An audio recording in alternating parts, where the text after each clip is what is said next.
Five-star offensive lineman Darius Gray set to announce his commitment live here on CBS Sports HQ and the CBS Sports College Football YouTube page. He's the #1 interior offensive lineman in the country, 16th overall in the class of 2026, according to our friends at 24/7 Sports. Top choices down to Clemson, South Carolina, LSU, Ohio State, and Tennessee. And let's get right to it. Tom Loy, alongside the five-star offensive lineman Darius Gray, he is ready to go.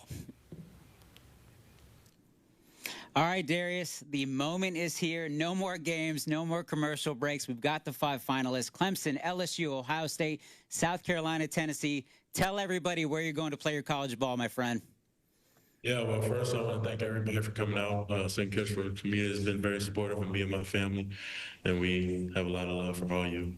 To my teammates and coaches, I wouldn't want to do my last year with y'all. With anybody else, you know, I got love for every single last one of y'all, and I'm excited to get after it after today. To my family, you know, I got 2 of the hardest working people in my life right here, and to see that every day, you know, it means everything to me, and it kind of gives me my work ethic.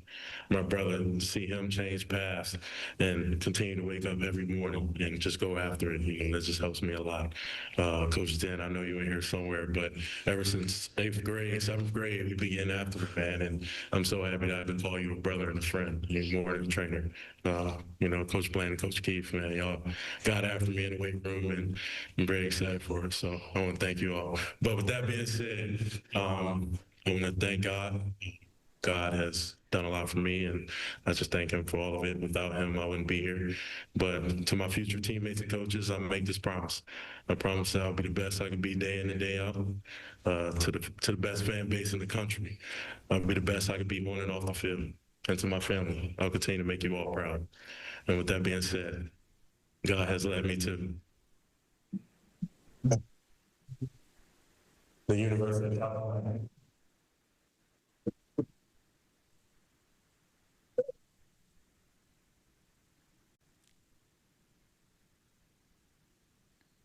What a huge, huge pickup for South Carolina. Head coach Shane Beamer with one of the biggest wins in the entire country, 5-star offensive lineman Darius Gray. Darius, hopefully you can hear me on your end, but I know everybody's going crazy, but how did South Carolina get this done? Why the Gamecocks? I think we're still celebrating a little bit. Darius, you got me? Yes, sir. All right, Darius, in the end, why South Carolina? How did they get it done? Yeah, I mean, Coach Beamer, kind of speaks for itself. What he's building and everything he's doing, why not come be a part of that? And they have the best fan base in the country. So to do everything I can for them to help win the national championship, I'll give it my all.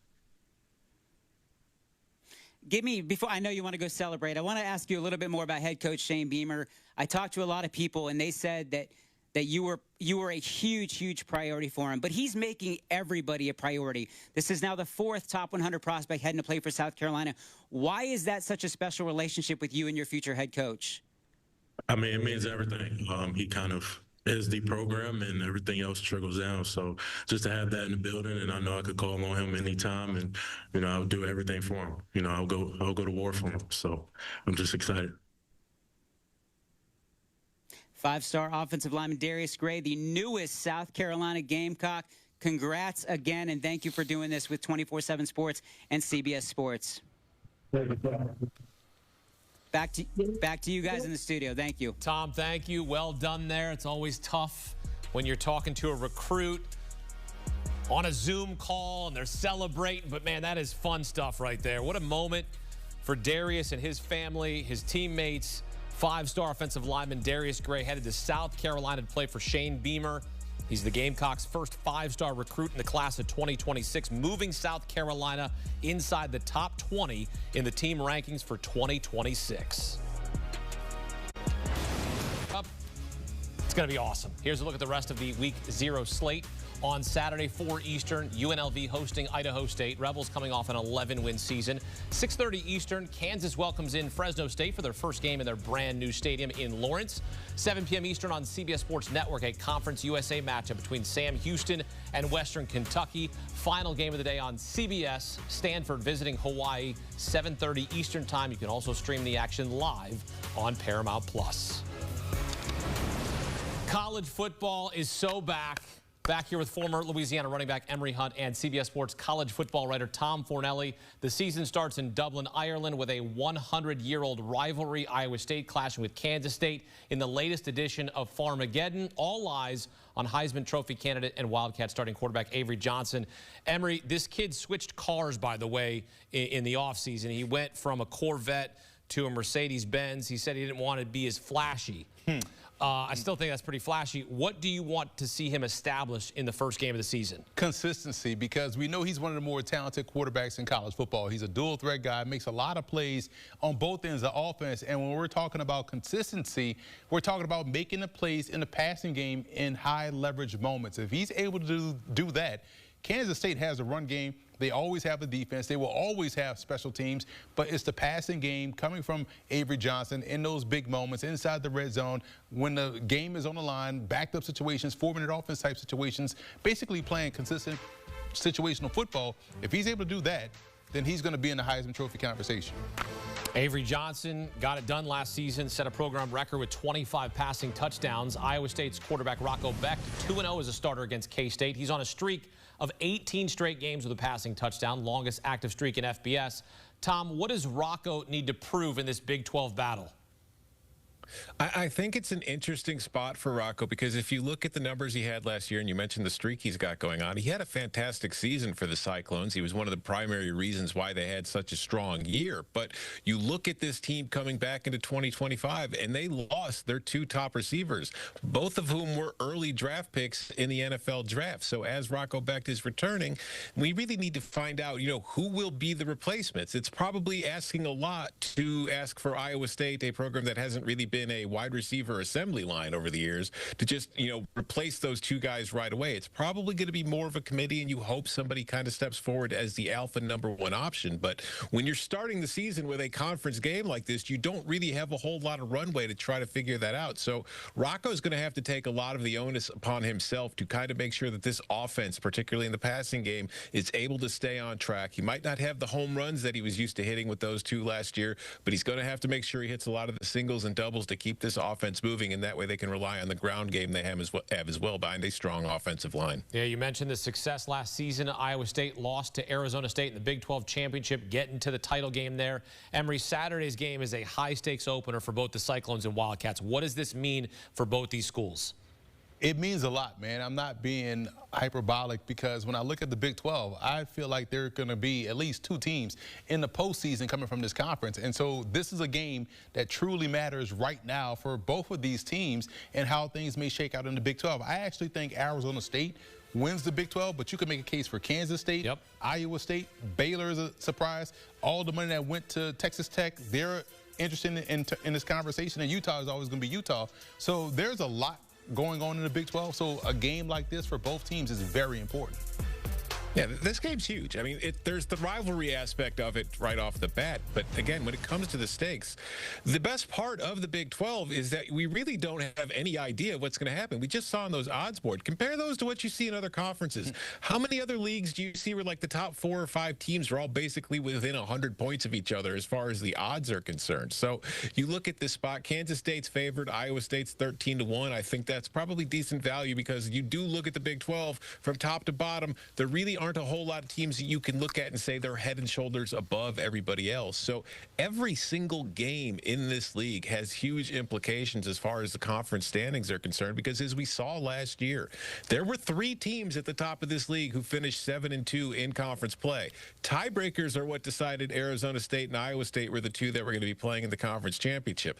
It would not be a surprise to me at all if we see a similar situation this season. So not only is it important about beating your rival, but this could be a key tiebreaker for you down the line as far as your ability to get to the Big 12 championship and to win and get that automatic berth to the playoff instead of having to rely on an at-large committee to take you, over one of the 3-loss SEC or Big 10 teams. Think about what Tom is just describing, right? And what we're talking about, the Big 12, how important conference championships are and how important the conference championship race is, which is why every conference champion should get an auto bid. I digress. Yeah, well, there's some conferences that want to get rid of them. So Just remember. Not the Sun Belt. I'm here for y'all, Sun Belt. We are. We do love the Sun Belt. We also love the Big 12. We love all college football, okay? It's back. We're excited. Iowa State has won 4 of the last 5 games against Kansas State, dating back to 2020. From the first game of the day to the final game of the day, Stanford visiting Hawaii, a game you can see on CBS streaming live on Paramount+. The big storyline for the Rainbow Warriors, redshirt freshman Micah Alejado takes over as the starting QB. Final game of the season last year, he made his first career start, threw for an eye-popping 469 yards, 5 touchdowns against New Mexico. I mean, that's incredible. This kid isn't all that big. What should we know about Micah Alejado? Firstly, you see that 57 attempts, right? That's how you get 465 yards of 69 yards. But I will say this, he's 5'10", 180. And when you watch him play, guys, he's kind of like his head coach, Timmy Chang. He's just a shorter version of that, has a quick release. I love how they get him on the move. So he kind of can, a true air raid situation where a half roll out, half waggle, and he's able to fire that football. He throws a great timing and touch. The arm strength isn't there, so I'll be looking to see if he's going to be able to strengthen that this year, how he fills out his frame. Because last year when he got in, and this is why I love the red shirting of certain players, because he got game action. This is his second year in the system. He knows what now college football feels like in terms of speed. So I'm excited to see him come out here and play really well, because I said before, Hawaii's a sleeping giant out there on the island. I think they're going to have a fun season this year. Yeah, Emery, you mentioned the number of attempts to help him get up to that yard. I think the other factor worth considering is that it was against New Mexico, and there were a lot of players who set season highs against that New Mexico defense last year. But if you are a Hawaii fan, I do think there is reason to be kind of excited about this kid, because he played at Bishop Gorman High School in Las Vegas, which is one of the better high school programs in the country, and has produced a lot of college players and plenty of NFL players. And he was very productive and played very well for that program. He had an outstanding college career. You saw the performance he had in his first career start last season, which is an excellent way to build confidence going into the offseason as you're preparing, knowing you are going to be the starter.